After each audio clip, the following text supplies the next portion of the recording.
নমস্কার বন্ধুরা, welcome to my blog. আশা করছি আপনারা সকলে খুব ভালো আছেন।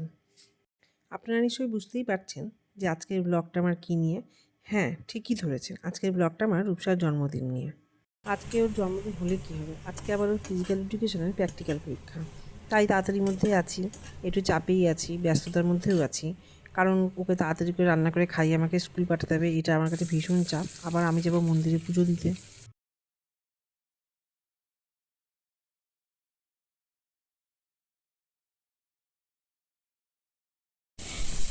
মাছের ঝোল খাবো না তো, তাই মাছ ভাজা খাচ্ছি। মাছের ঝোল ভালো লাগছে না খেতে। ও রেডি হয়ে গেলে আমরা রওনা দিলাম, ওকে পৌঁছাবো স্কুলে আর আমি যাচ্ছি মন্দিরে পুজো দিতে। তাই মায়ের ভোগ কেনার জন্য চলে আসলাম মিষ্টির দোকানে। মিষ্টির দোকান থেকেই চলে আসলাম ফুলের কাছে। মন্দিরের সামনেই একটা ফুলওয়ালা বসে, তার কাছ থেকে মন্দিরে পুজোর ফুল নিয়ে নিলাম। এই জবার মালাগুলো কত করে? এই জবার এখানে যে মালাগুলো রাখা আছে কত করে? দুটো নিলে মানে বানিয়ে দেবো একটা পুরো 50 টাকা। 50 টাকা।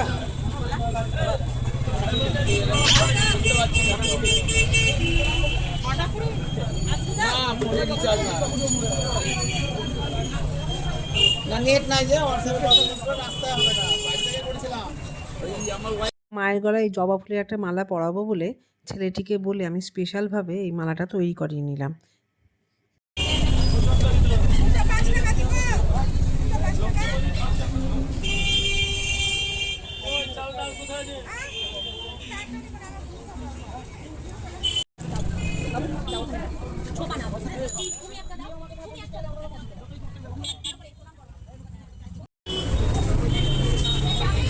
এখানে রাখলাম ঠাকুমশাই।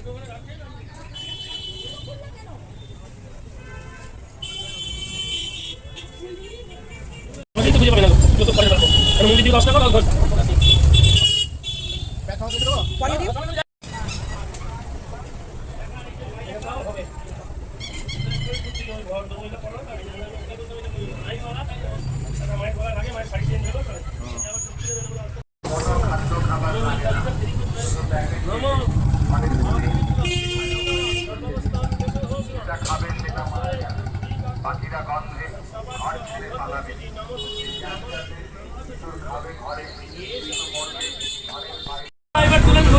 ছবি তুলে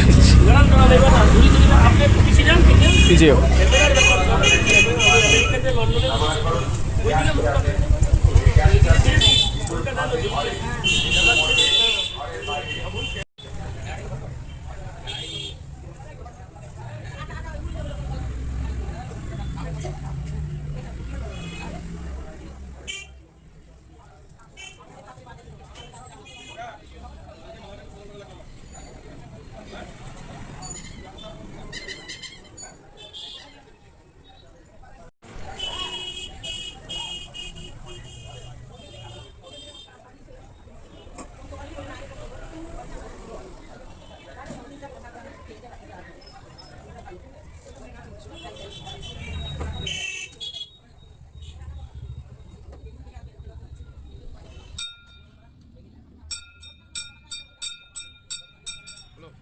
মন্দিরে পুজো দিয়ে বাড়িতে ফিরে আগে বাড়ির ঠাকুরকে পুজো দিলাম। তারপরে প্রচণ্ড খিদে পেয়ে গেছিলো, কারণ মন্দিরে পুজো দিয়ে বাড়ি ফিরতে ফিরতে প্রায় 12টা বেজে গেছিলো। তো 12টা পর্যন্ত না খেয়ে থেকে আমার এত খিদে পেয়ে গেছিলো যে আগেই এসে খেলাম। তারপরে জোর কদমে শুরু হলো রান্নাবান্নার প্রস্তুতি। কারণ আমার মেয়ের আবার একটা শখ আছে যে ও জন্মদিনের দিন সাজিয়ে গুছিয়ে একবারে অনেক রকম পদ দিয়ে, মানে থালার চারপাশ দিয়ে গোল করে ঘুরিয়ে বাটি সাজিয়ে ওকে খেতে দিতে হবে। এটা ওর খুব। খাওয়া দাওয়া হয়ে গেলে আমরা দুজনে মিলে জোর কদমে রান্নাঘরে ঢুকে পড়লাম। আমরা দুজন মানে আমি আর রূপসার বাবা দুজনে মিলে জোর কদমে একবারে কোমর বেঁধে রান্নাঘরে লেগে পড়লাম কাজে। কারণ অনেকগুলি আইটেমই রান্না করতে হবে। যদিও এগুলো দুপুরের মধ্যেই শেষ করতে হবে এমন কোনো ব্যাপার ছিল না, কারণ এগুলো যা দেওয়া হবে সবই ওকে রাত্রে দেবো। কারণ দিনের বেলাতে তো স্কুলে চলে গেল, দিনের বেলাতে তো আজকে দিতে পারলাম না, তাই জন্য আজকে ওকে রাত্রেই দেবো। এই তারপরে যা যা রান্না হচ্ছে তার মধ্যে মাংসগুলো বলতে চিকেন মাটন দু রকমই মাংস হচ্ছে। মাংসগুলো আবার ওর বাবাই করছে, কারণ ও আবার সবসময় বলে যে বাবার হাতের মাংস রান্না খেতে আমার বেশি ভালো লাগে। তাই ওর বাবা বলে রেখেছিল যে মাংস রান্নাটা আমিই করব। তা আমি কী করছি, আমি শুধু হাতে হাতে হেল্প করে দিচ্ছিলাম। এই যেমন ম্যারিনেট করে রাখলাম, আলু কেটে দিলাম, কাটা বাছা করা, হাতে হাতে হেল্প করাটাই আমি করে দিচ্ছিলাম। তা ওর বাবা রান্না করাতে একদিকে যদি আমার ভালোই হলো, আমার কাজ অনেকটা কমে গেল। নাহলে এতগুলো রান্না আমার একা করতে হলে একটু চাপেরই বিষয় ছিল। তা যাই হোক, ওর বাবা আবার এগুলো করে দিল।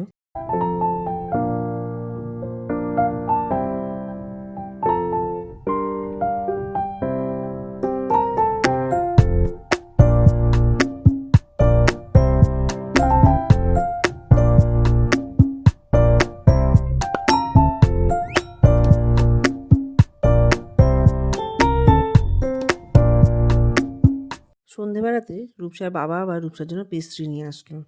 আসলে কি ও জন্মদিনের দিন কেক কাটতে চেয়েছিল, প্রত্যেকবারই কাটা হয়, তাই ও বলেছিল মা কেক কাটবো না। তো আমি বললাম যে না, কালকে তো কাটা হয়েছেই, তাই আজ আর কেক কাটবো না।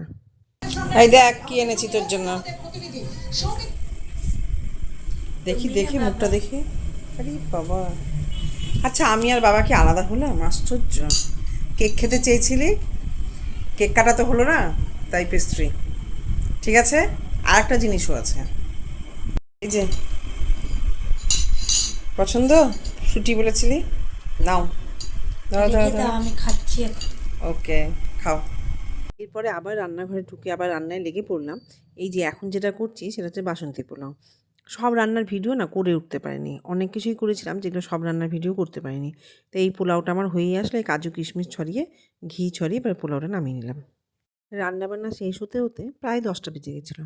তা 10টার দিকে আমি রূপসাকে বললাম যে যা তুই রেডি হয়ে আয়, আমি ততক্ষণে তোর খাবারগুলো বাড়ি বেড়ে রেডি করি। এই যে আমিও এবার আসন পেতে থালা সাজিয়ে দিয়ে দিলাম, আর ও নতুন জামা পরে রেডি হয়ে চলে এসেছে। হ্যাপি বার্থডে বলে নিতে তোমরা। Happy birthday. এই তোমাদের কথা বলছি, আমি ভিউয়ার্স গণের কথা বলছি। ও ভিউয়ার্স গণ, হ্যাপি বার্থডে বলতে ভুলবে না কিন্তু আমাকে। ঠিক আছে, বল যে কমেন্টে সবাই হ্যাপি বার্থডে বলে দিও। হ্যাঁ, কমেন্টে সবাই হ্যাপি বার্থডে বললো, আর তার পাশে একটা বড় করে হার্ট দিয়ে দিও। ওকে, বলে দিব আমি ভিউয়ার্সদের। গলায় তো বসে। এরপরে যা হয় আর কি, ওই আশীর্বাদের পালা। তো এটা সকালেই করি, তো এবার যেহেতু ও সকালে স্কুলে গেল, ওর পরীক্ষা ছিল, তাই করা হয়নি, তাই এটা এখন করছি। ওই আর কি ধান দুব্বো দিয়ে একটু আশীর্বাদ, একটু প্রদীপ জ্বালিয়ে একটু প্রদীপের একটু তাপ দেওয়া। আর তার সাথে ছিল এই সকালে পুজো দিতে গেছিলাম ঠাকুরের কাছে, তো ওখানেতে ঠাকুরমশাই একটু মায়ের পায়ের ফুল আর একটু বেলপাতা দিয়ে দিয়েছিল ওকে আশীর্বাদ করার জন্য।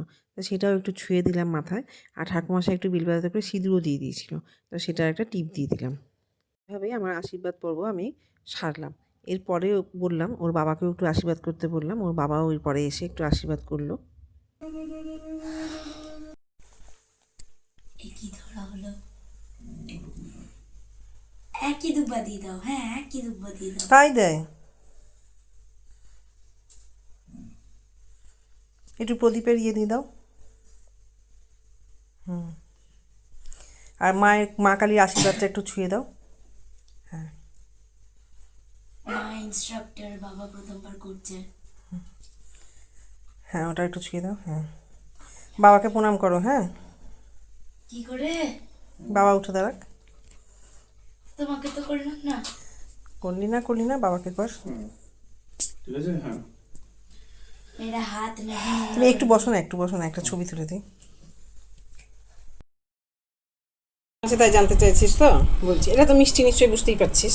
ঠিক আছে, এটা হচ্ছে কি আমরা চিংড়ি মালাইকারি, এটা হচ্ছে পনির বাটার মশলা, এটা ইলিশ মাছ তো দেখেই বুঝতে পারছিস। এটা চিকেন 1 পিসই দিয়েছি, আরও আছে, চাইলে লাগলে দেবো, কিন্তু খেতে পারবি না সন্দেহ, তাই 1 পিস দিয়েছি। আর এটা তো তোমার ফেভারিট কি, মাটন। ওকে। আর পোলাও 5 রকমের ভাজা দিয়েছি। আর এটা হচ্ছে ভাতটা শাক, কেন?